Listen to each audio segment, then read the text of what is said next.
नमस्कार दोस्तों, next 9 live देख रहे हैं आप और मैं हूं आपके साथ प्रज्ञा सिंह। आज के हमारे इस प्रोग्राम में जो हमारा मुद्दा है वो है पैगंबर मोहम्मद पर भारतीय जनता पार्टी की नेत्री नुपुर शर्मा के द्वारा जो एक विवादित टिप्पणी की गई थी और उसके बाद क्या कुछ बवाल मचा है। आज के इस प्रोग्राम में हम उसी पर बातचीत करेंगे, जिसके लिए मेरे साथ मेरी सहयोगी हैं साक्षी। साक्षी, आपका बहुत बहुत स्वागत है। तो साक्षी, आपको बता दूं, जिस तरह से हम लगातार अपने दर्शकों के साथ इस मुद्दे पर अपडेट भी दिए जा रहे हैं कि क्या कुछ हो रहा है, जैसा कि भारतीय जनता पार्टी की नेत्री नुपुर शर्मा ने अपना एक टीवी डिबेट के दौरान एक टिप्पणी दी थी पैगंबर मोहम्मद को लेकर, और उसके बाद क्या कुछ बवाल मच गया।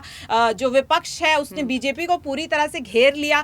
बात करें अगर कांग्रेस पार्टी की, तो कांग्रेस पार्टी ने भी लगातार ऐसा कहा कि कहीं ना कहीं भारतीय जनता पार्टी जो है वो मुस्लिम विरोधी होती जा रही है। देखिए जिस तरह, और इसके बाद हमने क्या कुछ देखा कि कानपुर में अभी हाल ही में जो आगजनी हुई, जो हिंसा हुई, और फिर इसके बाद में अब आपको बता दूं कि कल ही इस तरीके का एक मामला, इसी तरह की एक हिंसा आगरा में भी देखने को मिली है। ठीक है, अब इस पर जो हमारा एक फाइनल अपडेट है वो ये है कि जो ये टिप्पणी की गई है, तो इसको लेकर के भी अब जो विदेशी जो देश हैं, बाहरी देश हैं, वो भी भारतीय जनता पार्टी को और खासकर देश के प्रधानमंत्री को घेरने लगे हैं।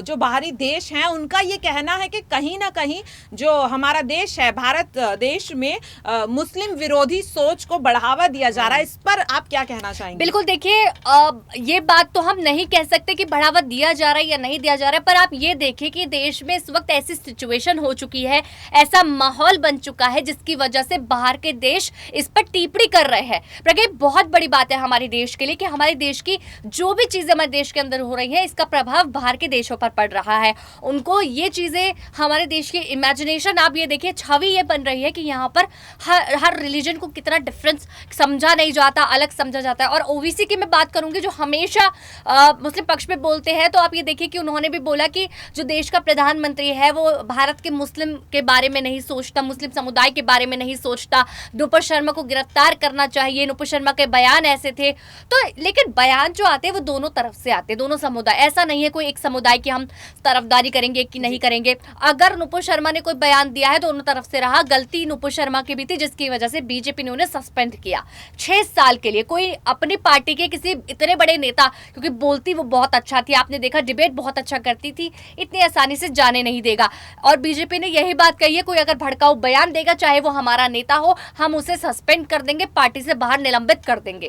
जी बिल्कुल, देखिए आपने जिस तरह से कहा कि भारतीय जनता पार्टी ने नेता के खिलाफ पहले ही जी कार्रवाई कर दिया। मैं आपको बता दूं कि क्या कुछ दरअसल जो बाहरी देश, जिस तरह से मैंने कहा, तो आपको बता दूं कि 57 सदस्य जो संगठन है, एक इस्लामिक संगठन, उसके राजदूत ने ट्विटर पर ये ट्वीट कर काफी सारे ट्वीट किया, और उसमें उन्होंने अपने ट्वीट में कहा है कि भारत देश में कहीं ना कहीं एक के बाद एक इस तरीके के मुद्दे सामने आते हैं जिसमें कहीं ना कहीं मुस्लिमों को घेरा जाता है। ठीक है, और अब इसी पर जो AIMIM के जो नेता हैं ओवैसी, उन्होंने भी इस पर भारतीय जनता पार्टी को घेरा, और घेरते हुए पहले तो उन्होंने नुपुर शर्मा की, हालांकि जैसा आपने कहा कि उन्हें सस्पेंड कर दिया गया है, लेकिन इससे वो खुश नहीं है। अब वो नुपुर शर्मा की गिरफ्तारी की मांग कर रहे हैं। वो ये कह रहे हैं कि देखिए, अगर एक नेता की तरफ से इस तरीके का बयान आता है तो सस्पेंड कर देना काफी नहीं है। वो कह रहे हैं कि नुपुर शर्मा की गिरफ्तारी की जाए, और जो जिस तरह से मैंने बताया कि इस्लामिक संगठन के जो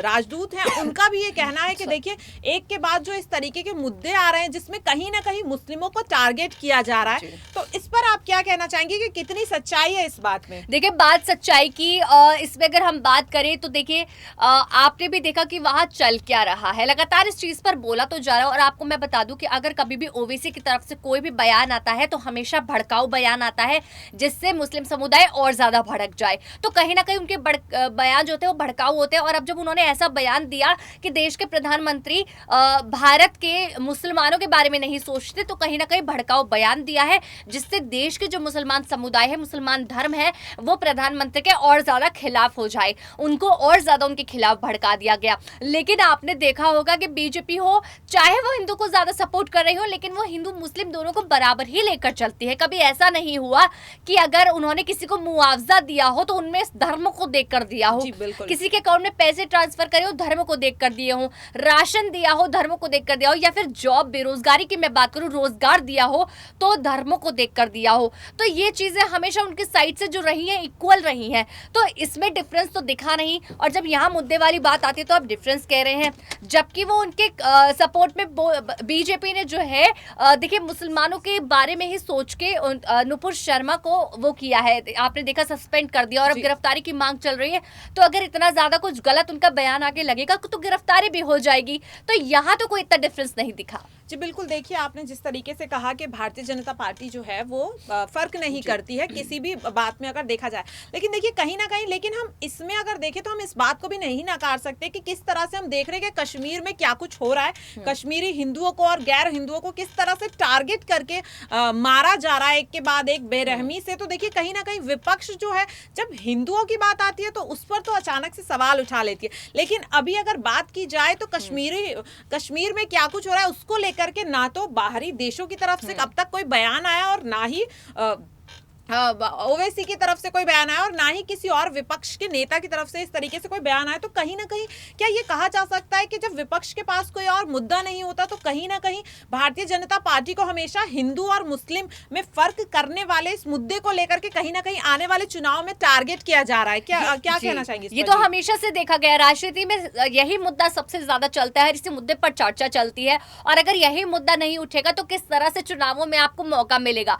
तो अब चाहे महाराष्ट्र का मुद्दा ले लीजिए, आप कहीं का भी ले लीजिए, वहां पर भी यही मुद्दे से शुरुआत हुई थी लाउड स्पीकर को लेकर, और हमेशा हिंदू मुस्लिम के ही मुद्दे को लेकर राजनीति में यही मुद्दा सबसे ज्यादा चलता है। और अब फिर से वही मुद्दा नुपुर शर्मा के बयान से चला और लगातार उसी मुद्दे पर को बढ़ावा देकर जो है राजनीति जो है उसमें बोलनी शुरू कर दी। ओवैसी हो, कांग्रेस हो, बीजेपी हो, हर किसी की यही रणनीति है कि इसी तरह के मुद्दे को लेकर आए और जबरदस्ती उन पर बात करनी शुरू कर दी। देखिए अगर नुपुर शर्मा को सस्पेंड कर दिया गया तो उसके दो मूल निकल रहे हैं। क्या आप ये देखिए, या तो उन्होंने इसलिए सस्पेंड किया कि पार्टी में ऐसे लोगों की जरूरत नहीं है जो इस तरह से भड़काऊ बयान दे, और दूसरा यही कि चुनाव आ रहा है तो उनको इस तरह का निर्णय लेना ही था।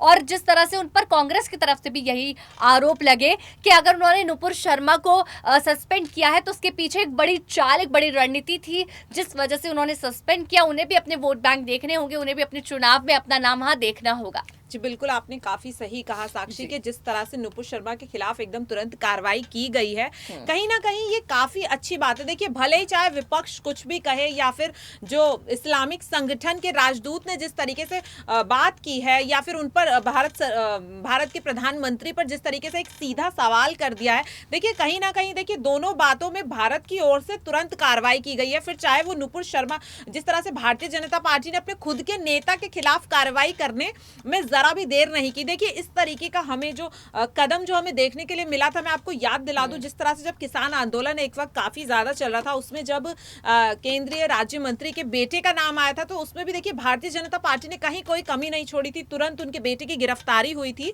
और ऐसे में अब जिस तरह से सीएम योगी भी देखिए किस तरह से एकदम अलर्ट मोड पर आ गए। कानपुर में जो हिंसा हुई थी उसका जो मास्टरमाइंड था उसको तुरंत उसके लिए छानबीन कर दी गई। और जब आगरा में ये सब कुछ हुआ, जो आगजनी हुई है, उसमें भी सीएम योगी ने तुरंत एकदम निर्देश दे दिए। तो देखिए कहीं ना कहीं ये साफ दिख रहा है कि भारतीय जनता पार्टी एक काफी ज्यादा मजबूत पार्टी है और विपक्ष को कोई मुद्दा मिल नहीं रहा है कि किस तरह से आने वाले चुनाव में भारतीय जनता पार्टी को घेरा जा सके। तो कहीं ना कहीं वो बस एक ये जो हिंदू मुस्लिम वाला जो मुद्दा है, बस उसी को लेकर के जनता के बीच में उनकी छवि भारतीय जनता पार्टी गिराना चाहती है। हालांकि इसमें कहीं ना कहीं काफी ज्यादा नाकाम होती नजर आ रही है, क्योंकि भारतीय जनता पार्टी किसी भी तरह का कोई मौका देना नहीं चाह रही है फिलहाल विपक्ष को। देखिए इस पर अब क्या कुछ कार्रवाई होती है सरकार की तरफ से। अगर बात की जाए इस्लामिक संगठन के राजदूत की, तो तुरंत भारत के राजदूत की तरफ से उनके हर इल्जाम को खारिज कर दिया गया है। तो देखिए वो मुद्दा भी एकदम क्लियर कर चुकी है सरकार। और अगर बात की जाए जो लोगों के बीच में नाराजगी थी नुपुर शर्मा की विवादित टिप्पणी को लेकर के, तो उस पर भी कार्रवाई कर ली है भारतीय जनता पार्टी में। अब ऐसे में देखने वाली बात यह होगी कि विपक्ष की क्या कुछ इस पे क्या रणनीति रहेगी, क्योंकि अब कोई कह सकते हैं कि मुद्दा तो बचा नहीं है। हालांकि कहीं ना कहीं ये देखने को मिलता है कि चुनाव के वक्त में इस तरह के मुद्दे काफी ज्यादा उफान लेते हैं। तो अब ये देखने वाली काफी ज्यादा बात होगी कि आखिर इस पर क्या कुछ आगे देखने वाली क्या कुछ इस पर कार्रवाई की जाएगी। हालांकि इस पर और क्या क्या अपडेट आएगा वो हम आपको बताते रहेंगे। बाकी इस तरह के अपडेट से जुड़े रहने के लिए आप नेक्स्ट 9 लाइव देखते रहिए। नमस्कार।